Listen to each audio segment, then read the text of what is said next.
Well, hello and welcome to this week's edition of the Red Raider Coaches Show. This is week 4, following basically a 2-week break. We had our first bye week. That's a little different, and we'll talk to Coach. The mental aspect of not playing on a Friday night and keeping the momentum after 2 good victories from our Red Raider program. But first of all, I want to thank specifically 10 Mile Church for feeding our team during that last game, or before that last game. That is it's a tradition that's gone on here, I know, at least for the past 15, 16 years. Prior to that, I'm not sure to my tenure, but I want to thank the churches of our community that continue to sign up and prepare that meal, or at least provide. Sometimes they physically provide the meal, and then other times they provide the financial the money to be able to provide that meal right here at the school, so these kids can be ready to go. Give them some sustenance to be ready to go the night of. So thanks to 10 Mile Church. Also, because of 10 Mile, I want to give a shout out to T-Boy Carter. He has organized this for many years now. Reached out to churches reach out to him to be put on that list. So we thank T-Boy for being a big part of preparing that for our football team. All right, Coach, how you doing? I'm doing good. Can't complain. Well, you look good. You always look good. I appreciate it.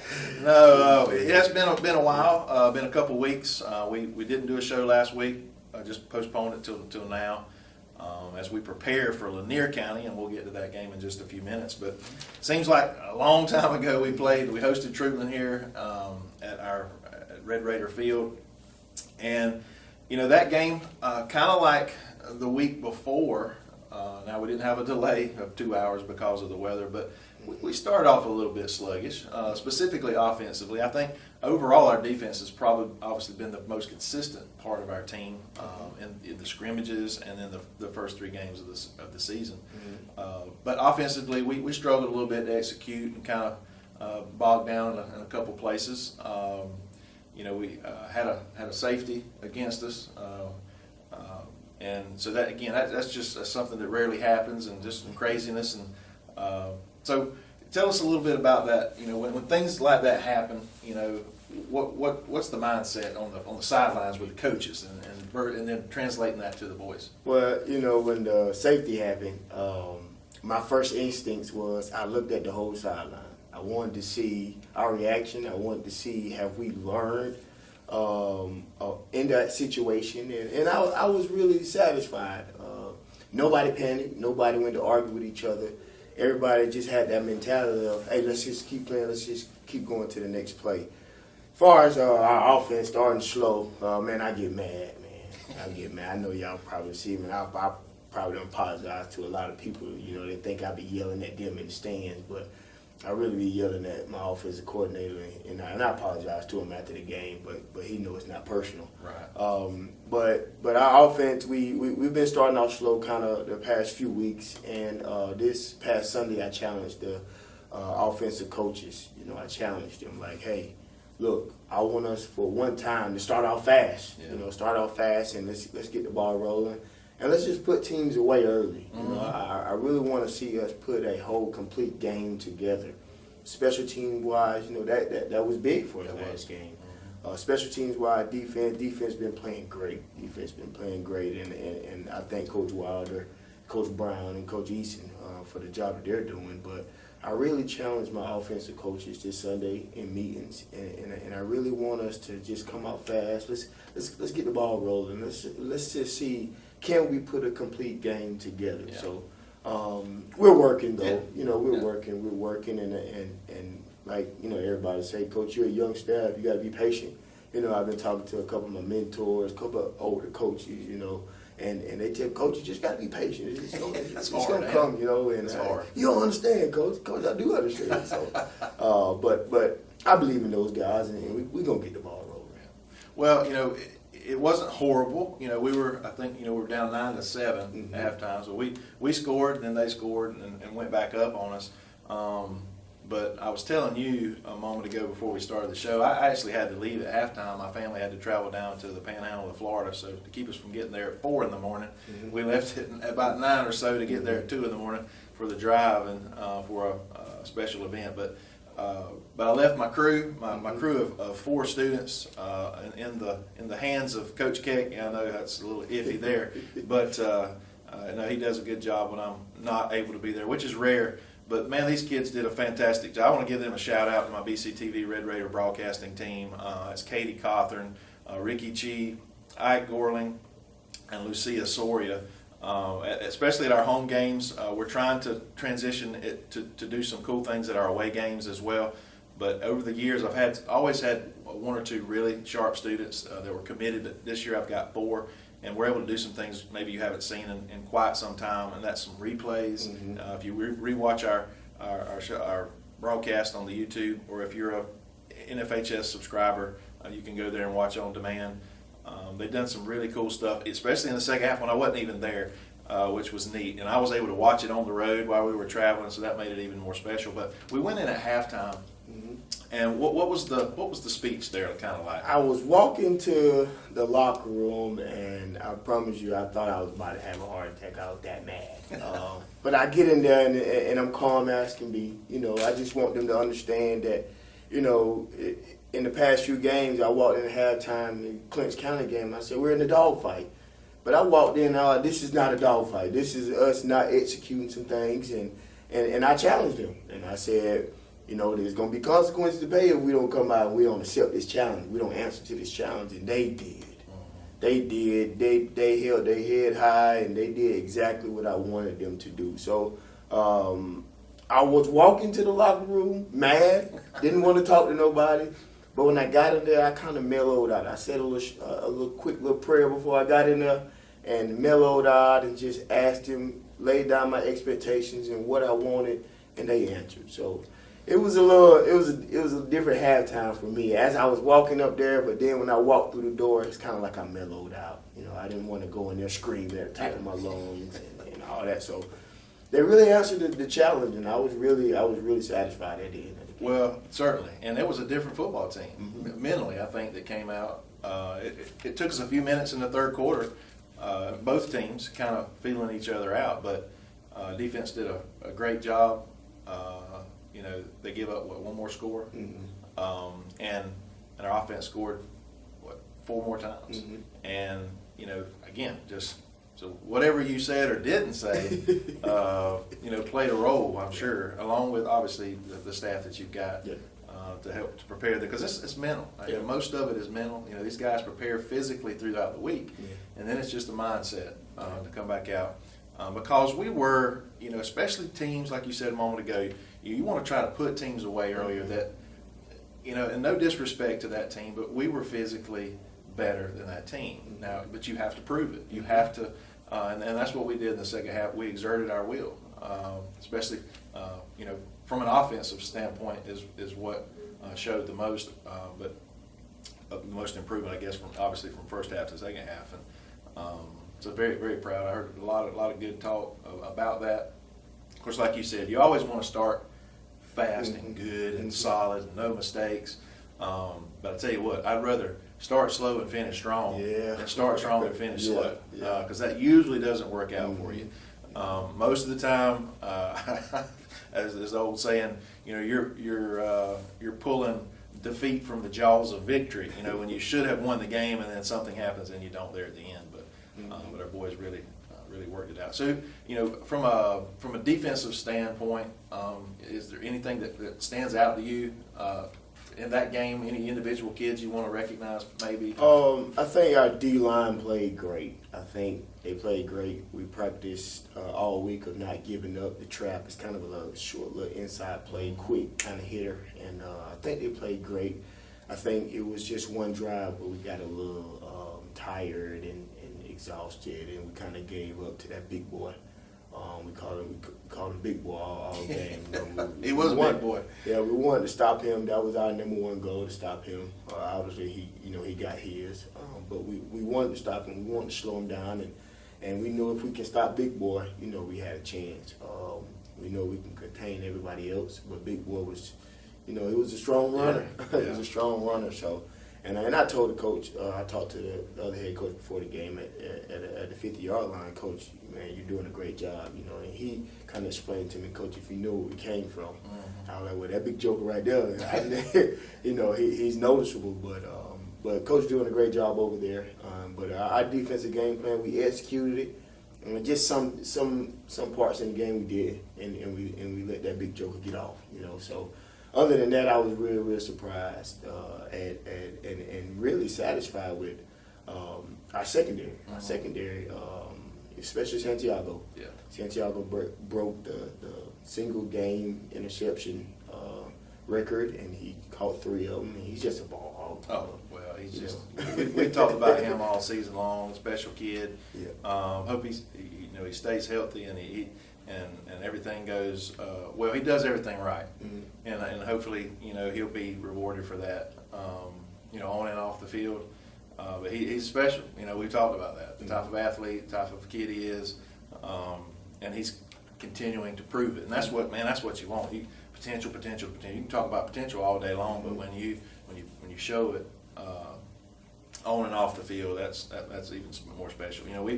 I've said this before. It seems like kids like him are the ones that beat us on Friday nights, but we got a kid that can beat you. Yeah. And he's proven that, and he's very humble when you talk to him. So again, it's just a great situation for us. And then there's some guys around him that again they're going to get even more attention that Santiago gets, the better these other players around him is going to be. And he's not a selfish kid. He doesn't mind. He wants the ball. Don't get me wrong. I know he's that kind of kid, but it's okay if the Dixons and if some other kids make some plays because of the amount of attention he's going to get. That's just a respect thing. So yeah. How are on the offensive side of the ball? What stood out for you, especially that second half? I knew they were going to double Santiago, so we had to find somewhere in our offensive game plan where we can establish something that we did the run game in the second half. You're trying to get the ball to the other receivers and just trying to put drives together. And that's what I kind of want us to do, this offensive game plan, this against Trutley.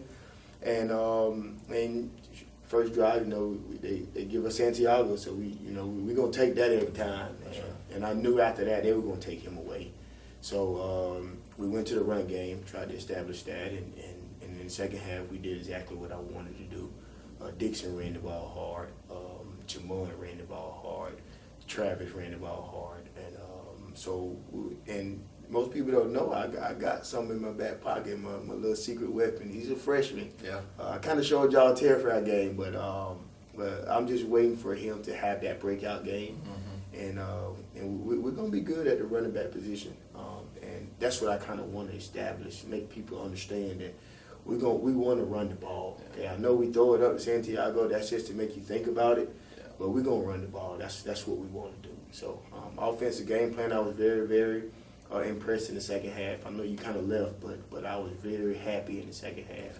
Probably didn't look like it, but I was inside. I was happy inside that we was running the ball in the second half. So. Well, I think that's at every level, high school, college, NFL, even it's still in the NFL, as fancy as it has gotten, it seems like. You want to run the ball first, play good defense. Because if you can run the ball, you can just about do anything, dictate anything on offense. So. And we do have, we got a stable of kids that can run for you, 4, 5, maybe even 6, 8, if need be. So that's a great problem to have. And we're still young. We're still young, folks. There's a handful of seniors that are contributing, but the majority of these guys, a handful of freshmen, a lot of sophomore, a lot of juniors that are supporting this team, and that's fun to watch. It's fun to see. All right, well, we got a great victory there. Takes us to 2-1 on the regular season prior to region play, and we'll get to region play in another week or so. But big game against Lanier County Bulldogs. A team that you look at their record right now, 0-4. I looked it up this morning. I knew they were 0-3, but 0-4. Max Prep showed, and the teams they played were pretty solid teams they played. One is Telfair that we faced. a lot of points were scored in that game, and then another game they just recently played Berrien County, and that's on our region schedule.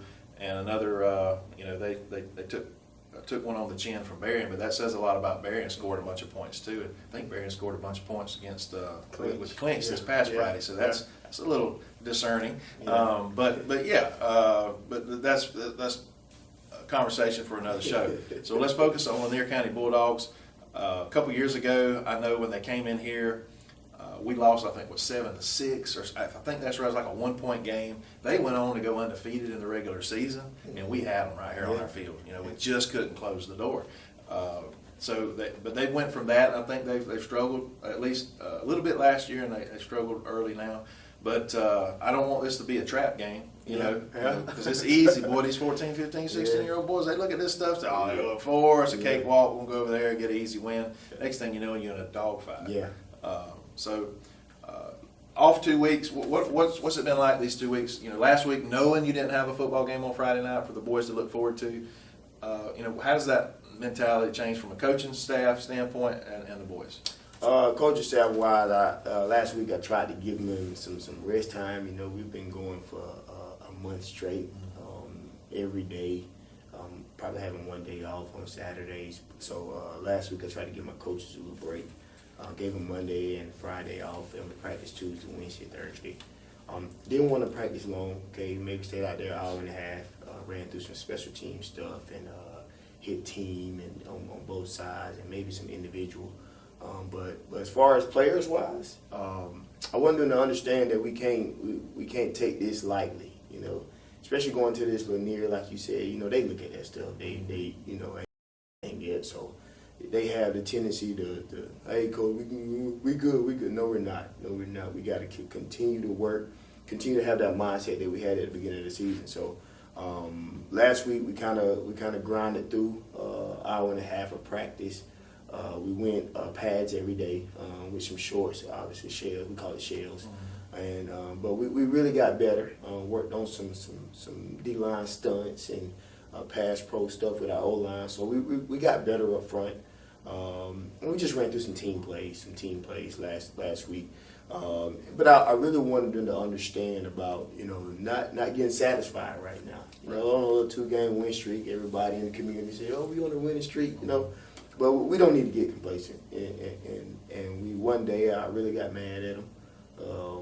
I just kind of felt the vibes out there that, we just going through the motions. So they picked it up the next 2 days, though. And I was really satisfied at that. But my biggest fear is, I think I said it 2 years ago, don't get complacent. That's my biggest thing about last week, don't get complacent. So that was my message for last week. Now this week, we had some great practices. Monday was probably one of our best Mondays. Wow. Yeah. Tuesday we went kind of long, and they didn't complain. They was ready. Defense had a great practice. Offense finished it up. So yesterday was very, very good.